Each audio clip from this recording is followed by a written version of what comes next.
Hi everyone, how's it going? I'm still getting over this cough. I've coughed a couple of times, but the coughing seems to be less frequent. Thank goodness, coughing seems to be less frequent, but let's see how frequent the coughs get when I start talking. All right, so first of all, the neighborhood harassment is still going on. Um, the reason I wanted to talk about what I wanted to talk about today was because of something that happened whilst I was in the bathroom. Because what the perps like to do is they like to make comments as they pass my bathroom so that I can hear it. But it's not just them hearing it, it's also the nail bar hearing it. Now, the reason why this is important, the, I didn't think I was going to laugh today. The reason why this is important is because the thing they were gaslighting me about, the thing they were taunting me about was related to some manifestation work that I was doing in my front room. Now, usually when I'm doing manifestation work, I close the windows, not necessarily just so that people can't hear, but there are other things related to that too. So normally I have the window closed, right? But because I had burned so much sage in my front room, I had to open all the windows up. Normally I have just two windows open at the top, but I had to open all the windows up. So I had actually remembered to close the top windows, but I had forgotten to close the bottom ones because I don't normally open those ones. So I'm there doing my manifestation work. It's sometime after it's sometime during the first quarter. I'm doing my little ritual or what have you, right? And as I'm speaking, everybody can hear what I'm saying outside, right? Well, they can't hear exactly what I'm saying, but they can hear almost everything. Like they caught at least the first few words of what I was saying. So I was like, at first I was like, oh shit, they heard me. Because the thing is that when you're doing your work, you know, it's absolute reverence at all times. You got to have the windows closed. You got to have it. Yeah. So at first I was worried, but then I was like, oh shit, they heard, first I was like, oh shit, they heard me. And then I was like, oh shit, they heard me. So after they heard me and they heard the ritual that I was doing, because up until then, they'd still been maintaining this lie that I'd been putting curses on them, especially the children and especially the younger child, still been maintaining this lie that I was cursing them and their families. But because those windows were open, it wasn't just them this time that knew that I wasn't cursing everyone. It was everyone else around this neighborhood. It was everyone else around this estate that now knew that I wasn't actually cursing anybody and that I was actually trying to help people like I said I was doing. So, with that in mind, what happened after that was, of course, the family had a spat because the younger one kept lying. Of course, the family had a spat, but they still decided to continue on with the lie. Well, the children did anyway. So when the handyman came over to fix what they needed to fix. Now the handyman he seems like a good guy. So the handyman went upstairs to fix the bathroom because the bathroom from upstairs was affecting the state of the wall and the state of the ceiling in my room back there, right? So he came over to fix it, and they were talking about how I was performing curses on them and stuff.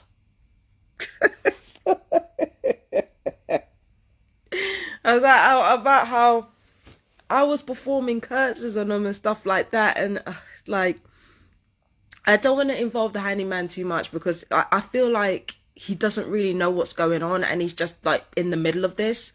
So it's like, yeah, so it's like, so yeah, people thought it was really weird. I'm just going to say that people thought it was weird. People thought they were being paranoid, which they were.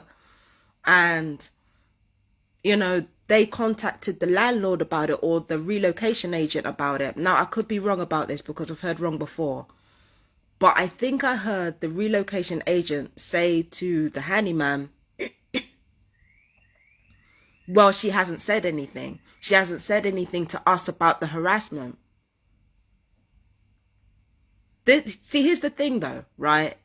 In 2021, in December of 2021, when I changed my mind about leaving the property because my family wanted me to stay put. When I changed my mind about leaving the property, one of the caveats of me staying, and I remember this well because I remember the name of the person who was acting as a go-between between myself and the relocation agent at the time. The relocation agent and the landlords asked that there were fewer incidents with police, that there were fewer reports. So, I don't know if that same caveat was delivered to the family. Clearly not, because they were calling emergency services on me every single chance they got.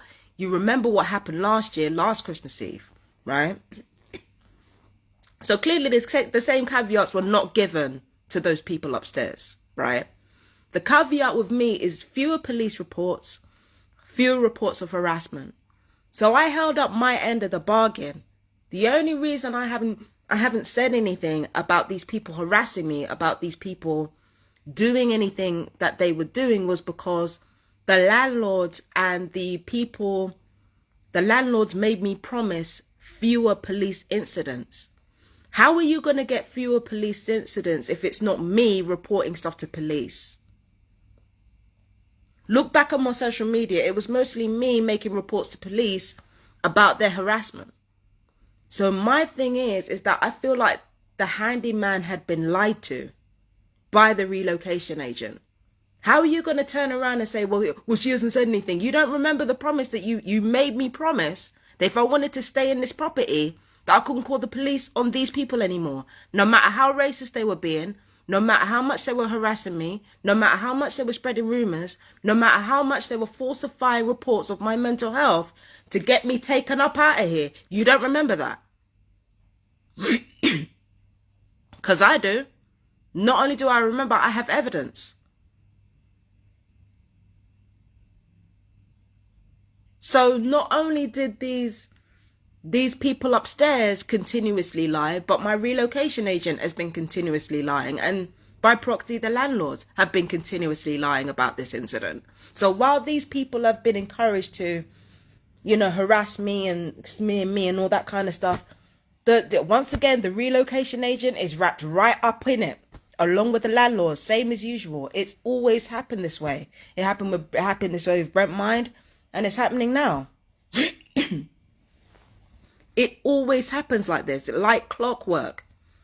And it's always people coming into the place trying to do their jobs, just trying to do their jobs, just trying to be normal. And this family is wrapping them up in their bullshit. Do you understand what I'm saying? So now I performed this ritual and stuff like that, and people heard me. People heard, who I was trying to help. Now this family want to try to use that as, I don't know what they're doing. Like, how do you try to weaponize somebody that's actually trying to help people? How do you turn that into something to weaponize? Just because I'm not talking it out, it doesn't mean that I'm ashamed of it. Just because I'm not going into specifics, it doesn't mean that I'm ashamed of what happened. I'm not ashamed of helping people. Oh, I'm not ashamed of helping people. I'm not ashamed of that. Because I decided not to be selfish, and I decided, you know what, I'm not just gonna... Because I decided I'm not just going to help myself, I'm going to help other people as well. You're like, oh, well, babe, why do you put us... I'm like, that's so dumb. I can't with this. And then before today, right, yesterday, I don't know, I think it was a sister, because she usually runs her fucking mouth. Oh, because I was in here just vibing, I was studying, I was like singing, and I was doing my little thing, because I normally like to to have music on while I'm doing my research, you know. I like to have music on while I'm doing my research and, you know, compiling my readings together. And, you know, like, it'd probably be the sister, because she talks about being scared all the time, because she's a scared puss. So she was like, oh, she's probably having a good time because she's scared everyone. I'm like, I ain't done nothing for the past year. Like, again, I ain't done shit, because I knew that me hollering and arguing back and forth and making rant videos, it was not going to stop them from doing what they were doing. In fact, if anything, it just made them worse. Like, because of all the reactions that I had, you know, that I had exhibited in the past, throwing tantrums, wanting to be sectioned just to get the fuck away from them, contemplating ending my life just to get the fuck away from them, none of it helped. So I'm thinking to myself, first of all, why should I end my life and deny TIs my presence that, you know, for however long spirit wants me here? Why should I deny TIs that? Why should I deny good people that have had my back? Why should I deny them my presence in the world? Just so that I don't have to hear those cunts anymore. Why should I do that? And then on top of that, why should I section myself, put myself through that? Again, because they're more scared than I am. They can't shut their fucking mouths. Do you understand what I mean? Like, why should I do any of this? So it just, common sense has just overridden the conversation in my mind now. And it's just like, no, I've been a wreck over the harassment. And it's happened time and time again. I've been a wreck over the harassment. They got me exactly where they wanted me and they still fucked it up. So I'm thinking, you know what? No more of this. No more of this. I'm going to do the best I can to be happy, to make sure that, you know, I'm bringing joy to myself every day, to make sure I'm getting on with life. And if I'm going to do any TI stuff, I'm going to make sure I'm going to do some TI stuff that's actually worth a damn. I'm not just going to sit online and rant all day, because I've got shit to do. And I got bills to pay on top of that. I got to figure out how to earn money, because I'm not earning anything. I'm not earning anything. I'm doing more with my life, but doing more with your life does not equal earning. Ask anybody, especially anybody who's in the creative industries. Doing shit with your life does not equate you having a healthy bank balance sometimes. So I've got to figure that out. About scaring people. Scaring people with what? I didn't know a black person singing and having fun could make you spooked out, but apparently that's all it takes to scare people now, just black people having fun. Do you know what I mean? Black people having fun is enough to scare you. So, you know, to the point where you're walking past my window and you're trying to gloat to me about helping people. Ha ha, you help people. What? What? What?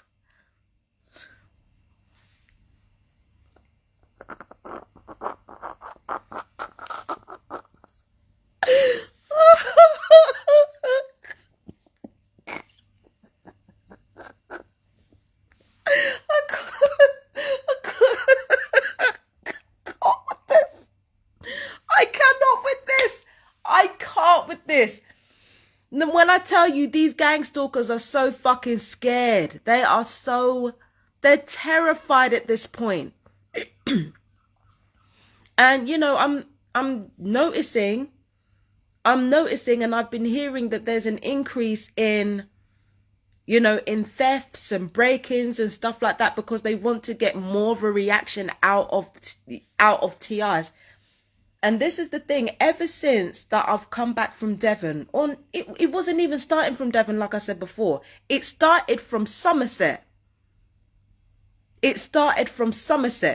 That's when this whole shit started. When you know, because people knew that I've been talking to, you know, certain people, you know, ex-MI5 people, ex-Navy people. People know that I've been talking to all kinds of experts to do with microwave radiation. Like, people up there knew, a lot of people knew.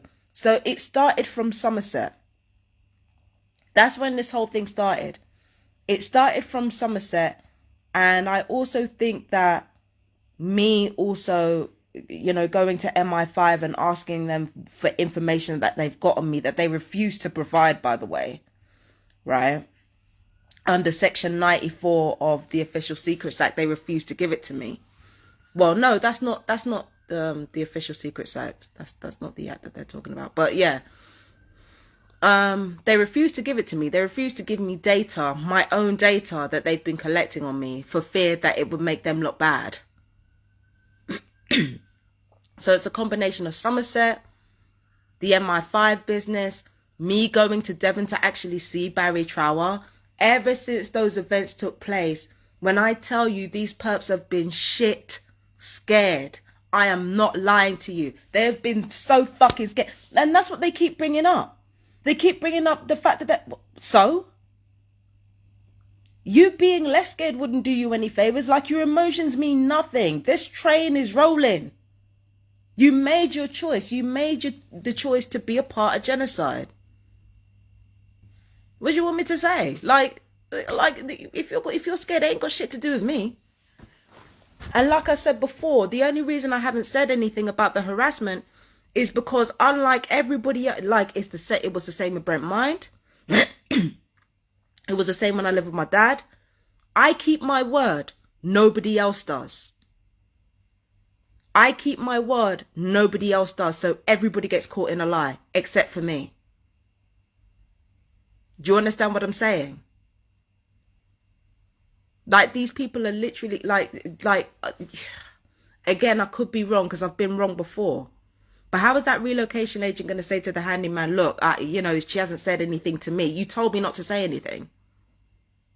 You told me not to say anything. You used my mental health to have me in a vice grip to get fewer police reports. Fewer police reports for what? What are you talking about? If somebody's harassing you, you're supposed to report them. So that means you don't want me calling the police because it makes you look bad as a landlord and as a relocation agent. That's not proof and evidence that they haven't done anything. And I feel like that's what that relocation agent was trying to do. Because I haven't said anything about their behavior, the relocation agent is probably using that as an opportunity to say, well, this family haven't done anything other than talk shit. But that's not true. That's not true at all. You see how people try to take every choice that you make and weaponize it against you? I've done nothing except keep my word over here. I've done nothing except keep my word. And watch how they try to use it against you. Even with me saying that I use what I love to try to help other people. And I have been doing that.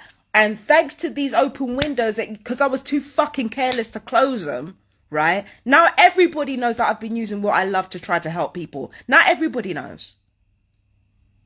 Now everybody knows. But true to form, gang stalking tried to weaponize as that. The perps tried to weaponize that. Because of course they do. That's what they do. But I'm trying to scare people. Scare people with what? Scare people with what? If I wasn't telling the truth about this whole thing,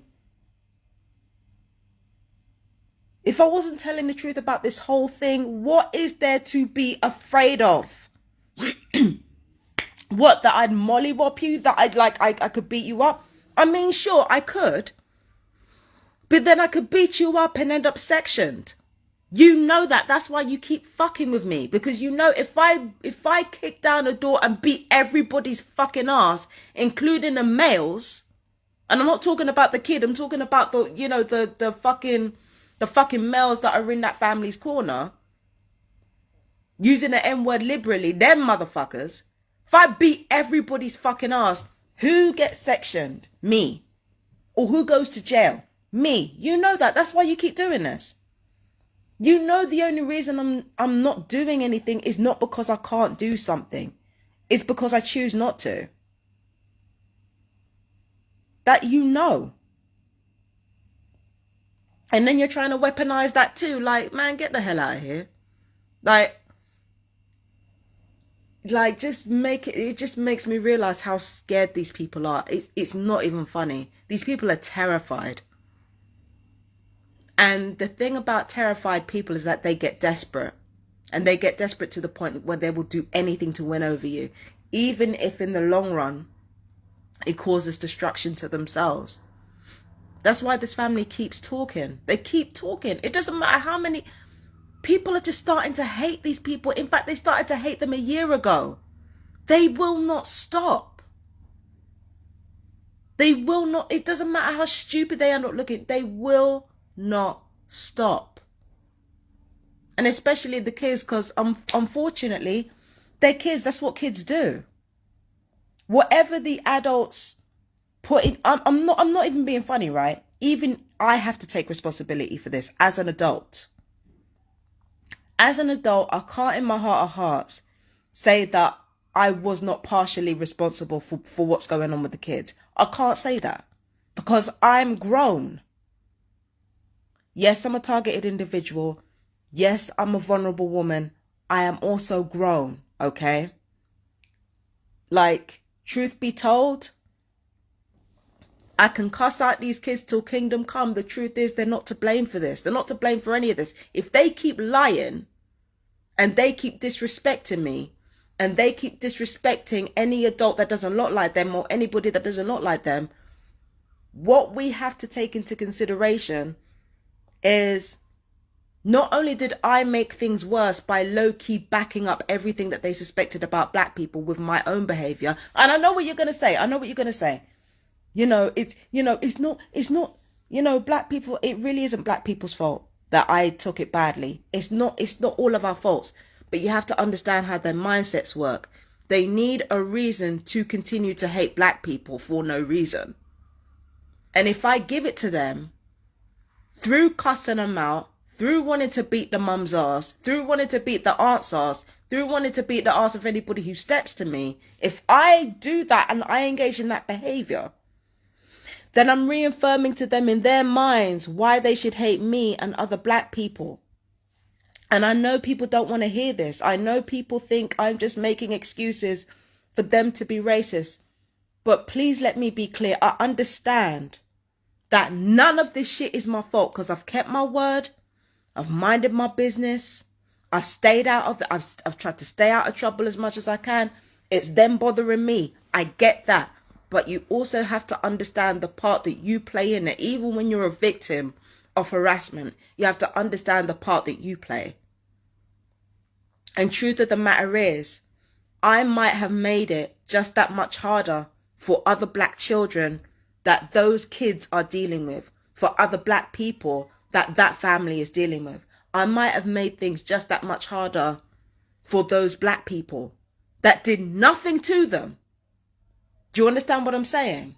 So I can't in my heart of hearts be sitting here and saying that I'm not partially responsible. I have a right to be angry. I have a right to my anger. I have a right to, but I'm partially responsible. I'm not going to deny that. I'm sorry. And they're kids. It's mostly the kids doing all of this shit, the disrespect, saying vile things, lying. It's mostly the kids doing it. And kids will only do that if they come from a stressful situation. If they come from a stressful situation, they will act out. That's just the reality of the situation. So yes, I'm partially responsible. I don't sugarcoat it. But truth be told, again, it comes back to the adults in the family. If the adults in the family have been making things difficult for people that are not white, they have clearly been doing that. Anyone who's not white and who is an immigrant, clearly they have been making things difficult for them as well. Because if they hadn't been, the children wouldn't talk like that. What kind of language are the adults using around those children? What kind of things are the adults saying about black people and about brown people? I heard the most disgusting shit being said about these neighbors down here, not up here, down here. The ones who own the Indian food shop. The most disgusting things. These were the same people that gave that family food. Gave that family food The first time they came here. And as soon as one of them fucking reprobates walked through the door, they're calling out them people the P word. The P word. That is the type of shit that those children are being influenced by. So how does that affect your mind? And also, how does it affect your mind, right? When you're taught by these adults that, you know, immigrants are no good, black folk are no good at it. And, you know, and not only do you see a black person who only shows their worst side to you because of how you're treating them, but they show their best side to everyone else. Imagine the mind fuck that does to you as a kid. And it's those fucking parents that put it there. It's those fucking parents that mind fucked everybody. If you are really not a racist in your heart of hearts and you want to get along with everybody, shut the fuck up. Stop using those stupid slurs.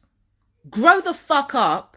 Take some accountability for your actions. Stop accusing people of trying to scare you just because you don't want to face the consequences of talking shit. You're not children. Get a fucking grip. So the parents are to blame. The grandparents are to blame. The aunt is to blame. Especially the aunt. Fuck that bitch. The aunt is to blame. All of them are to blame. I'm partially responsible. Yes, I will always own that. But the most responsibility goes to them. And the relocation agent co-signing their shit. Oh, it's just ignorance. Bitch, are you black? Better get the fuck out of here with that.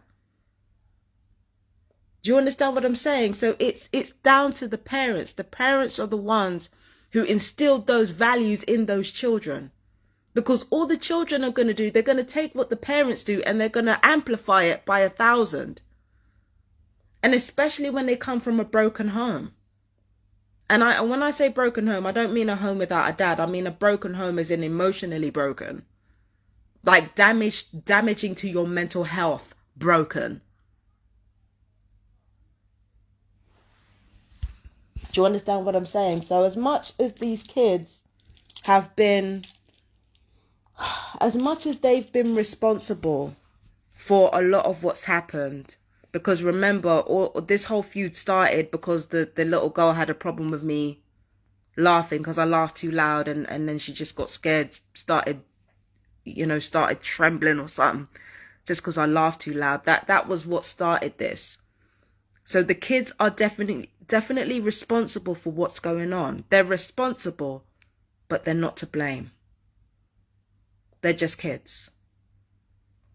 At the same time, we can't deny, like, you know, the absolute fuckery that has been going on. Because remember, the parents are to blame. Once again, the parents. They chose to be gang stalkers. And not only did they choose to be gang stalkers, not only did they choose to espouse all kinds of racist bullshit, they passed gang stalking and racism onto their children. Of course the children are going to carry it on. They don't know what else to do. They don't know what else to do. Of course they're going to do that. As for me, all I can do is just try to get on with my life as best as I can. And like continue to try to do good work for TIs. Continue to try to do good works for literally everybody who follows me. You know, Empress Justice Tarot. Got 2 channels up. Listen, I'm not getting the most followers or the most views. But I am confident in the work that I do. And I am confident in my ability to help other people. Because truth be told, me feeling happy in what I do and sharing that happiness with other people, I got to admit, like, as much as I would like to make more money, and as much as I would like to own my own shit, and I have to admit, you can't put a price in like doing something that really makes you happy and then like sharing that joy and that happiness with others, like, and then healing them with that. You can't put a price on that, man. You can't put a price on that. That's just the most beautiful thing a person could experience, and the most beautiful thing that a person could do with their lives, regardless of their tax bracket. You know what I mean? So hopefully I'm going to be able to continue to do that for as long as I live. I'm good. As for the money situation, Minanosa, I don't know. I just don't know. This cost of living shit is just kicking everybody in their fucking ass. Just kicking everybody in their ass, including me. Bills are just not doing well at the moment. It's, you know, but luckily people around this village are, and I'm talking black and white here, black, white and brown. The people around this village are more community minded than anybody in London. Like, you know, and it's the oddest thing. Even with the racism, there's more of a community spirit here. There's more of a community spirit here in this village. So it does make it a little bit easier for everyone because everybody's like community minded and, you know, they try to look after each other. Even in the midst of gang stalking and even in the midst of racism, still people are looking out for each other. And I guess that's the silver lining in this very, very big and very dark cloud. You know what I mean? So, yeah. So it's just lie upon lie and like trying to weaponize. Trying to weaponize. I just don't understand. I just don't understand. You know, trying to weaponize, like, it's one thing if I had, you know, flaws, which I do have many flaws, right? It's one thing if I have flaws and you weaponize those because those are my flaws and those are undeniable. But trying to weaponize something good, at this point, just hang it up at this point. But I know they're not going to, you know. But anyway, I've got to go. I've got to do more research. And I'm going to chill a little bit more because, I don't know. I just got to. But yeah. That's about all there is from me. If you've made it to the end of this video, my fellow TIs, please let me know how you guys are doing. And yeah, we'll talk again soon. So love you lots. Peace and blessings. Bye-bye.